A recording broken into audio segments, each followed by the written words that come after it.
Pay close attention to what happens in this interaction. That's right. He just focused through Ike's Aether. What a read. Or was it? What if I told you that he actually did this on reaction? How is that possible, you might ask? Aether has 15 frames of startup. Human reaction times, especially online, are around frame 20 or worse, and he was already in the middle of a move. So how could he have possibly reacted to the startup of Aether? Some of you may already know the answer, and many of you will have figured it out from having a closer look at the interaction here. And I'm going to break it down for you. The reason he was able to react was due to one of Smash's hidden mechanics, something that you may have noticed before but never actively given thought to. It's called Hitlag, or hit stop, or freeze frames, or if you're Nintendo, hit stun. But not that kind of hit stun. Look, it's confusing, okay? In my previous video, I called it hit stop, and got a lot of flack in the comments. It seems like Hitlag is what we've all decided to go with as a community, and it's what the wiki officially uses, so it's what I'm going to be calling it for the rest of this video. Hitlag is the freeze frame effect that happens whenever a move hits an opponent or shield. This exists because otherwise it would be impossible to follow up your own combos in time to hit your opponent before they get out of hit stun. Yes, the other kind of hit stun, referring to the stun that they're in after getting hit, so that that move can follow up with another. All fighting games, at least as far as I know, have some form of this. If they didn't, playing the game would be fundamentally different. And instead of reacting to our moves hitting our opponents, we would have to guess whether a move hit or not, which would make the game look significantly less cool and be a lot less fun and have a lot more educated guesswork and a lot less reacting. Most of us, as we're playing the game, don't consciously notice the hit lag, and it doesn't impact the game beyond allowing us to react this way. Generally, when it happens, you're in a state of frame advantage, meaning that it's only beneficial to the person who is winning the current interaction, or you're in shield, which allows you to do your out of shield option in a reasonable time frame. The interaction you see above, however, is a little bit different. We get to this point here, where Ken is repeatedly using light down tilt on Ike's shield. This is a 2-frame startup move that is -9 on shield, and only lasts for 14 total frames. This means that they can do this move a little bit over 4 times per second, meaning that they can spam it on shields to exert a lot of shield pressure. Now you might say it's -9 on shield, meaning that once they commit to it, aren't they stuck in that animation for too long, and so Aether will scoop them out of it? And usually, this would have been the correct choice, as Aether has super armor on frame 5. This is designed to call out people mashing on your shield in order to reverse your opponent's advantage and take back control of neutral.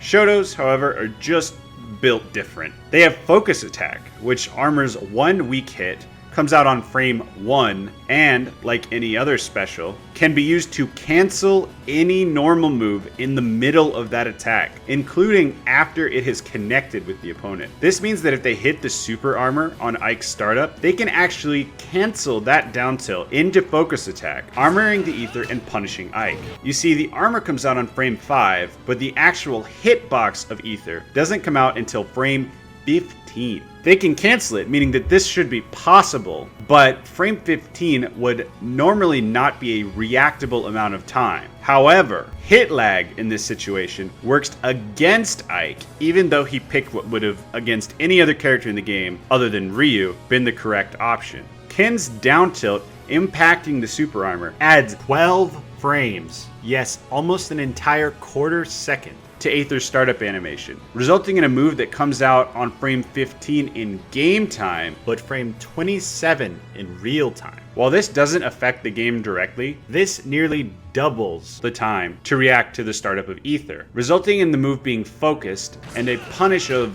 well, whatever the hell the Shoto player wants. This move is extremely unsafe. This is part of why I find the Shoto matchup so annoying for Ike. Not being able to effectively punish their mashing on our shield is extremely frustrating. And if Shoto mains aren't already abusing this, they're missing out. This is why I think this matchup got a lot worse in patch 8.0. Our biggest mitigation tool for their aggression was the main thing we got buffed, while our biggest offensive tool, Nair, was nerfed. Now, this tech allowing for our mitigation tool to not be usable at all in the matchup, at least in this situation, is going to be very difficult to work around for Ike mains. In many matchups, this trade ends up being worth it, but in this one, the trade-off is very much not in Ike's favor. One similar situation to this is that it's relatively easy to save your own life with a tech due to how much hit lag you're generally under at the higher percents where you would die. This actually makes it much easier to react to high percent spikes than low percent spikes. It's the same number of frames within the framework of the game, but takes significantly more real time at higher percents. So life-saving techs are actually significantly less impressive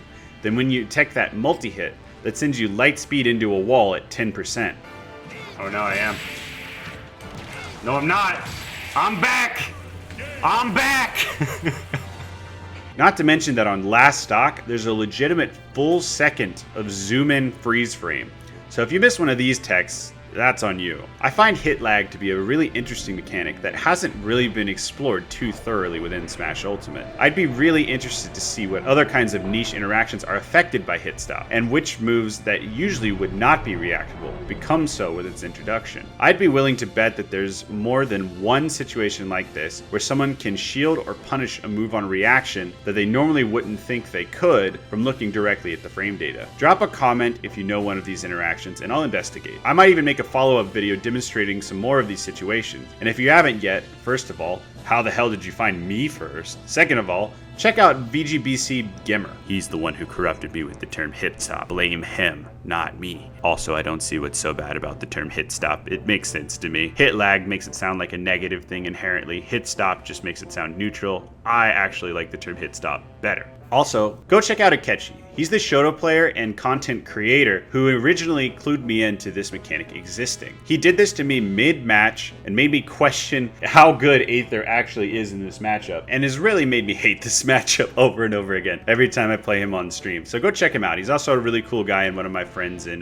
real life as well. We're from the same region. Anyway guys, thank you so much for watching this video. I just wanted to explore a bit of Smash Ultimate tech that I don't think has really been done justice on YouTube quite yet. So if you enjoyed this and you enjoyed learning a little bit about Smash that you did not know before, then go ahead and leave me a like, comment, and you could also subscribe to the channel and hit the little bell to get notifications on so that every time I get a new video uploaded, you are notified. Those I fight with, they're family. Thank you so much to all of my patrons for helping support the channel, and thank you all for watching. See you next time.